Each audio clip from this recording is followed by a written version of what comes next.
Hello and welcome to Trades, Tools, and Talks, a podcast powered by Simpro.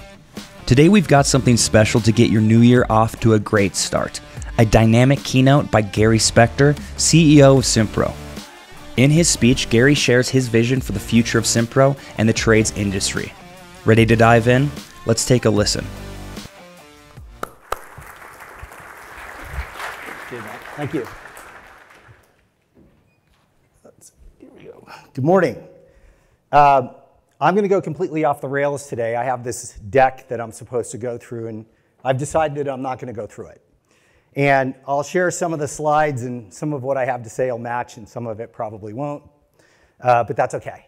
And the reason that I'm doing that is, as Greg said, this is the third Simprosium that I attended. I wasn't able to go to the Auckland one. I was in London visiting our Simpro team in London. But I did go to the CAB last night. We had our first customer advisory board meeting last night, in addition to all the Simprosiums that we've put on. And the interesting thing for me, this morning, all the Simpro people got together and we were talking this morning about, are we tired? We've been out here for a week and a half. We're doing these road shows and nobody's tired. And we're not tired because we're excited. And we're excited because every time we've come into a Simprosium, it starts out, it's a little slow, and people start listening to what we have to say, the changes that we're making, really getting a feeling of what we believe is true, which is for you to be successful and Simpro to be successful, we have to create a more vibrant community. As much as I want to stand up here and say, here's all the wonderful things that we're doing with Simpro, and there's a lot, we're doing a lot. Our focus really needs to be about the ecosystem, how we work with suppliers, how we work with our partners, how we work with all of you, how we work with associations. This is a community. And one of the reasons that I wanted to come here was that as I started to learn about the trade industries, and I'm the first one to admit, I don't come from the trades, I come from a retail background. I built most of the largest e-commerce sites on the planet. I probably had a hand in building. And there were a lot of similarities between what we did there and what we're doing here. A lot of owner-operators that own their own businesses and they vote with their own paychecks. It's not like I'm selling to a Walmart or a Target or an IBM or an HP where people vote with other people's money. And I like these types of businesses. I like being part of an ecosystem or a community where we invest in each other. And for me, going forward, I want to make sure that that's what we're doing, that we're providing value for the investments that you're making in us. But it can't be us alone. It has to be this ecosystem, because that's what this is. I mean, a lot of you that are here today probably know each other, belong to the same associations, share information, probably not customer lists, but a lot of other details. And Simpro needs to be leading the charge. We need to be helping drive that community, that collaboration. I'm a big believer that a high tide raises all boats, and we need to be helping each other and driving that so that we're all successful. And this is a really great industry. It's a very cool industry. You have people that are of all ages that want to get engaged and involved in the industry, and your opportunities are limitless. Whether you start as an apprentice electrician and you move to be an electrician, then you get, you decide that you want to start your own business. Sky's the limit to what you want to do as an individual. And there's no barrier to entry here. It really just comes down to how hard do you want to work? How well can you network? So I think it's an incredible opportunity. I couldn't be more excited to be here. And the more time I spend with all of you, the more excited I get about what I think the possibilities are. So I couldn't be more thrilled to be here.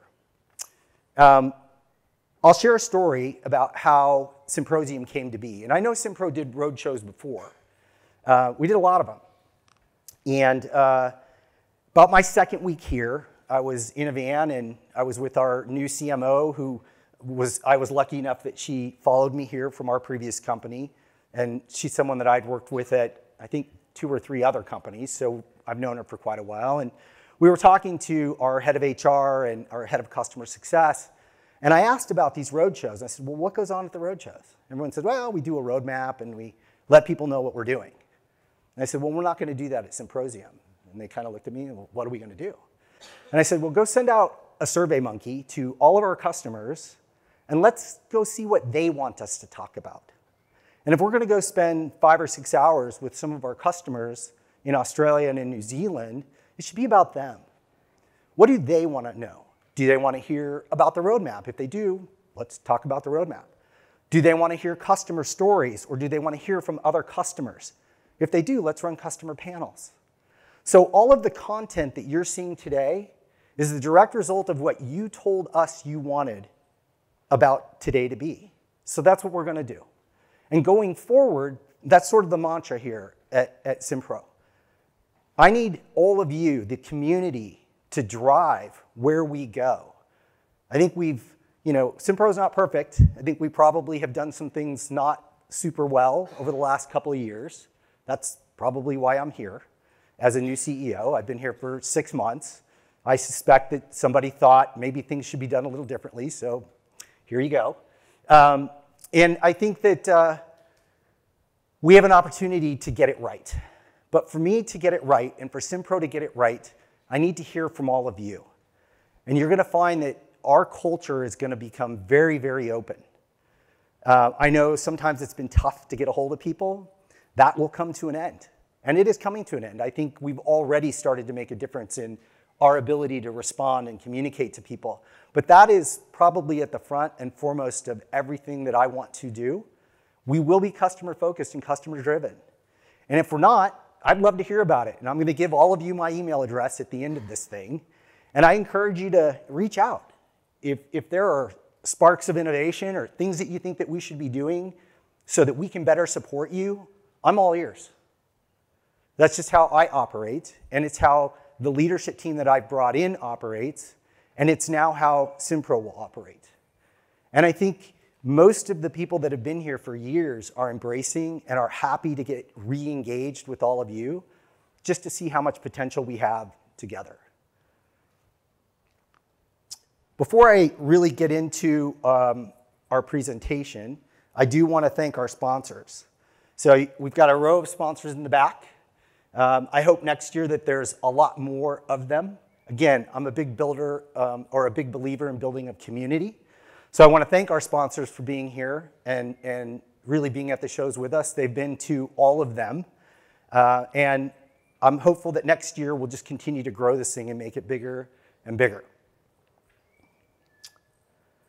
So a lot of people are sitting back and they're saying, okay, got a new CEO, he comes from the US. What does that mean?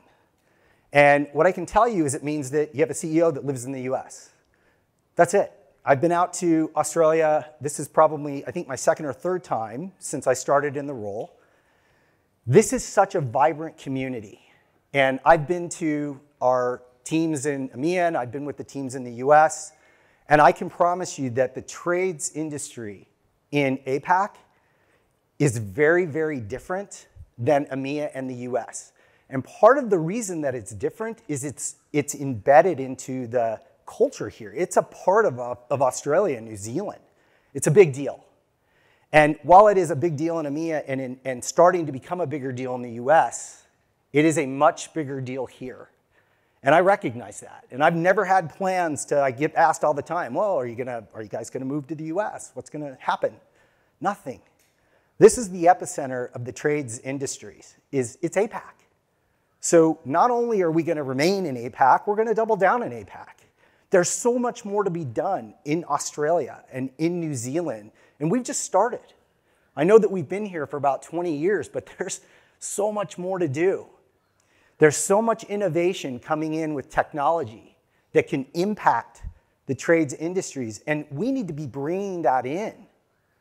And it'll resonate, and we'll do these things in the UK and in EMEA, and we'll do these things in the US, but it's going to start here.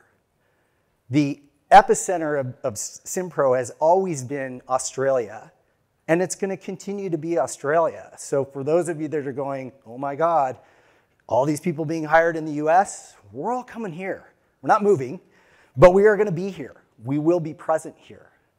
And it's one of the conditions when I started hiring people. I wanted to pick the right people. I didn't care where they lived. The right people will get on a plane and go be with our customers and learn from our customers. And our customers are global. But a lot of our innovation and our ideas are going to come from here. And we need to double down on what we do here.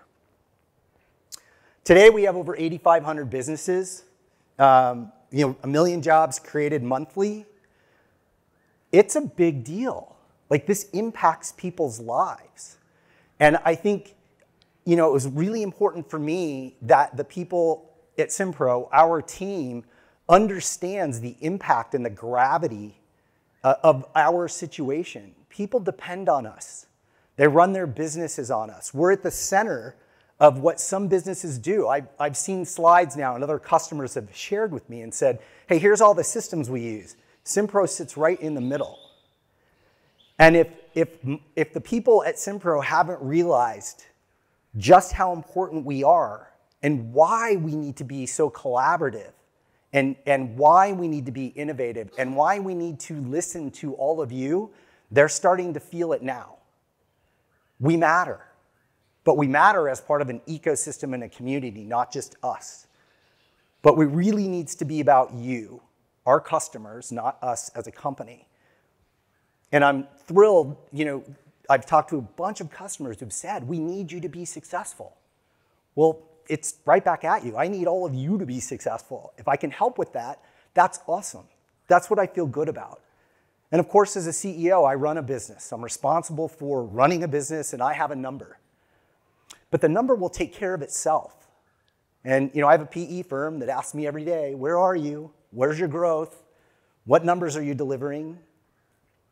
And as long as we take care of our customers and we go on this journey together, whatever targets we set, we'll get to, right? But I don't have to sit and think about the business. I need to sit and think about how we help all of you, how we support you. The business will take care of itself.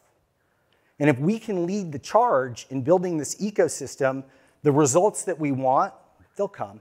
I'm not too worried about that. They'll come. But our primary objective has to be making sure that each and all of you are successful. What's super interesting about the trade industries right now is they're getting more complex. And they're getting more complex because your customers are demanding more from you. If you're doing a job, they want to know where you are in the job. They want to know, is the budget right? Is there a cost overrun? Are we going to hit the dates that you've set? They want bilateral communication from you. When are you going to be at the site? Should we expect you? Do you have everything you need? Your customers are getting really, I don't want to say more needy, but they are. And the reason that they're getting more needy is because technology globally and everything they do has set that expectation. Like if you order something, and you want to have it delivered to your house, generally you get an email saying, hey, your order shipped. Hey, your order's on the way. Hey, your order's sitting at your front door. Sometimes I get a picture from FedEx saying, your order's sitting right here. That's the expectation. Your customers now have the same expectation of you, and you should have the same expectation of us. Your business is going to get more complex, and we need to do more to help you with that complexity. So when I'm thinking about how we help you, I'm not thinking about just the platform. To me, the platform is table stakes. We have to provide a platform that allows you to run your businesses. But we also have to help you figure out how to do invoicing, billing, payments. How do you connect with your suppliers in a more direct way? How do we help you find resources? If you're running an HVAC company and you need more techs, how do you go find them? If you need insurance, where do you get insurance? If you need capital, where do you get capital? I'm thinking about Simpro in a much broader way than anyone at Simpro has thought about it before, and probably a little bit different than how our competitors are thinking about it. But that's because the world that I come from is a very connected world that was very complex. Retail. Retail isn't much different than here. You work with an end customer who's made an order. You work with an end customer that has an order. It's just a service. But all of this technology that enables or creates simplicity out of all this complexity, it exists today. We just haven't brought it into this industry. And so I think this industry is really ripe for a transformation. Some people like to use the word disruption. And the beauty of the trades industry is you can't disrupt a lot of things. I don't think that AI is going to come fix your air conditioner anytime real soon. Still going to need people that want to use their hands and have to use their hands. But things like AI and machine learning could be used to make that better, to augment what they do. They can respond faster. They can find material quicker, all of those things. And as the platform that you run your business on, it's really our obligation to figure out how to bring that technology in and innovate so that you can run your businesses faster and more efficiently and more effectively. More profitability, more customers, more growth. And that has to be our focus, is to enable that for you. Some of the changes that we're making, you've already seen, and hopefully you've felt. So I know that when I first got here, I spent the first probably 3 or 4 months taking a lot of email because the systems were going down. They weren't very stable. And I was told, hey, we want to move to AWS. Great, when are we going to do that? Well, it's going to take us 9 months. I'm like, nope, we're going to do it in 4. And so in July, very quickly, we moved to AWS. And I'm thrilled to say that since July, I think our uptime's been 99.999%. And I think that is when Simpro, the company, started to realize that I don't have a whole lot of patience and that we're going to move very, very fast. We're not going to do things in 8 months and 9 months. We're going to do things in 2 months or 3 months. Not at the expense of quality. We're going to do good work. We're going to do the right things. But we're really going to focus on the 3 or 4 things that matter, and we're going to bang them out and get them done. I understand right now that customer support is an issue. A lot of people have called into support, and they don't hear from anybody, or the right person doesn't get on the phone, and we're not connecting the dots in the right way. And when I got here, for example, there were 12 open headcount for support. And I'm like, why are there 12 open headcount for support? And people couldn't tell me why. I'm like, this is dumb. So I hired a new head of support, and within 3 months, we hired 12 people for support. Now, it's going to take them a little while to ramp up. Simpro is not the easiest in the world. It's not complex. It's just comprehensive. It's a lot to learn. And so we've got to take some time to train these people. But I already see our time in which we're getting back to people. It's coming down. And it'll continue to come down. We have this customer success organization. It's a big organization. There's a lot of people. But I don't believe that it was formatted correctly to support all of you and the customer base that we have. So we're going to make big changes there. I brought in a chief revenue officer who started about 4 weeks ago. She's been with me at 4 different companies. We've been together for 10 years. That sounds really weird, but it's true. And the reason that we work really well together is because we both share a common belief, which is the customer comes first. And we rebuilt the entire customer success motion and teams at Magento and at Adobe.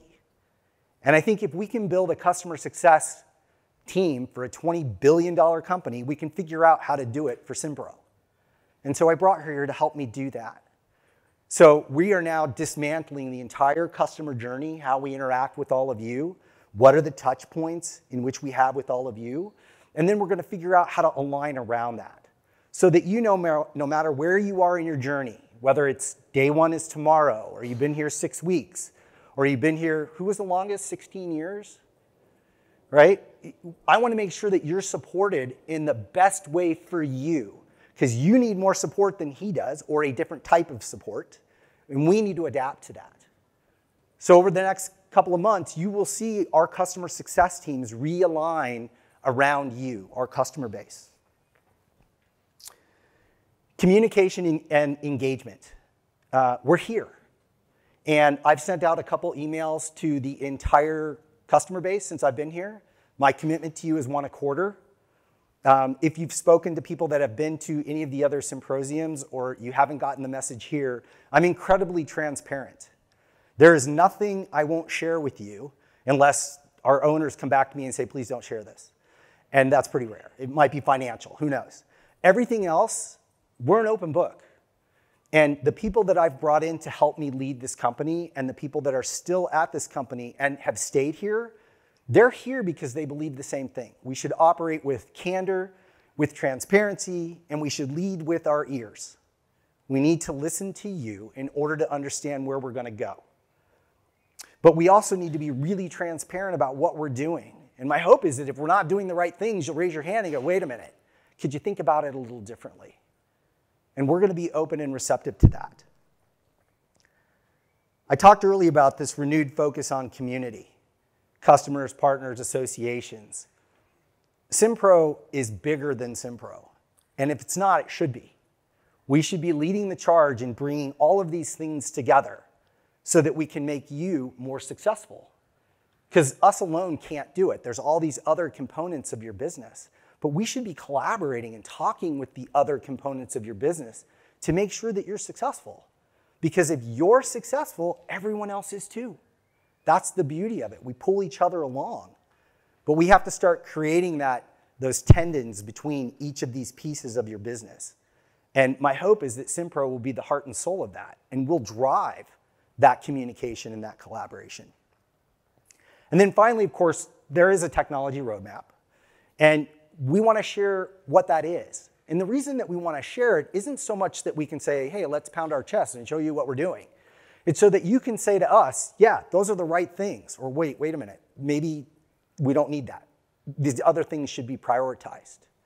And so when I think about us sharing the roadmap and talking about the features and the functions that are coming, I don't think about it in the way that most people do. It's not, hey, here's what we're doing. It's more of a question. Hey, here's what we're doing. Is this right? And then we want your guidance on whether we're moving in the right direction or not.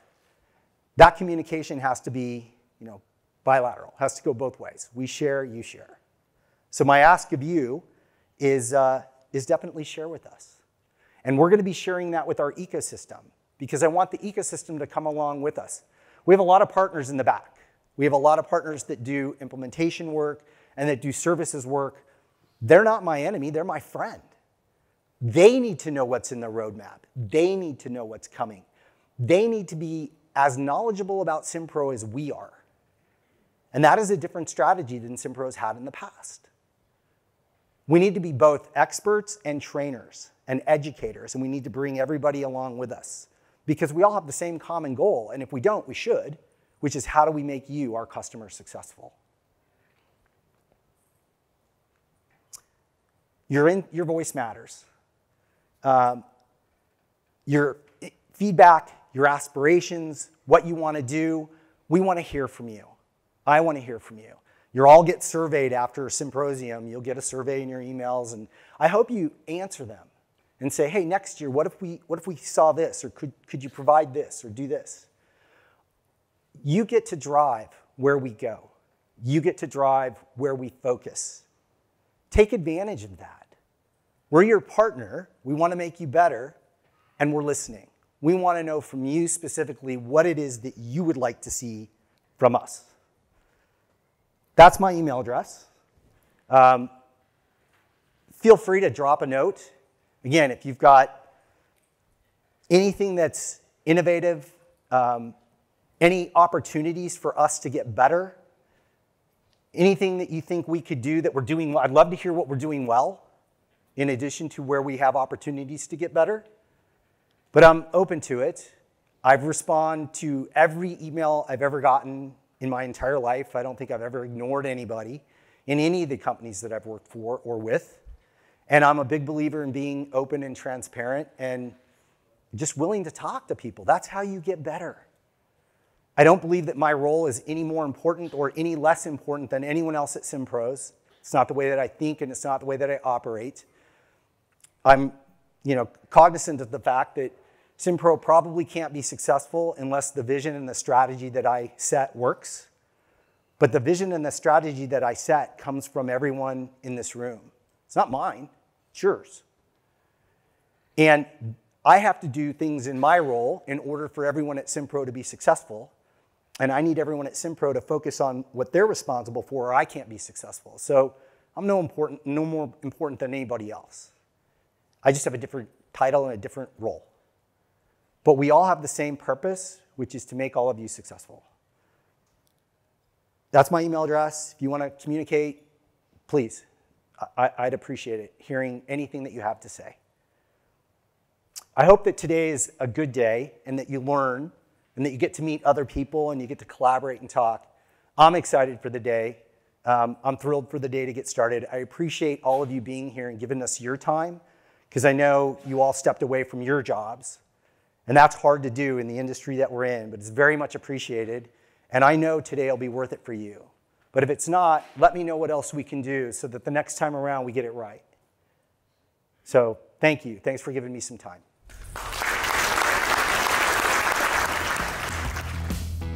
Thanks for listening to this episode of Trades, Tools, and Talks. For Simpro, I'm Bill. We're looking forward to making 2024 the best year it can be. Now let's get to work.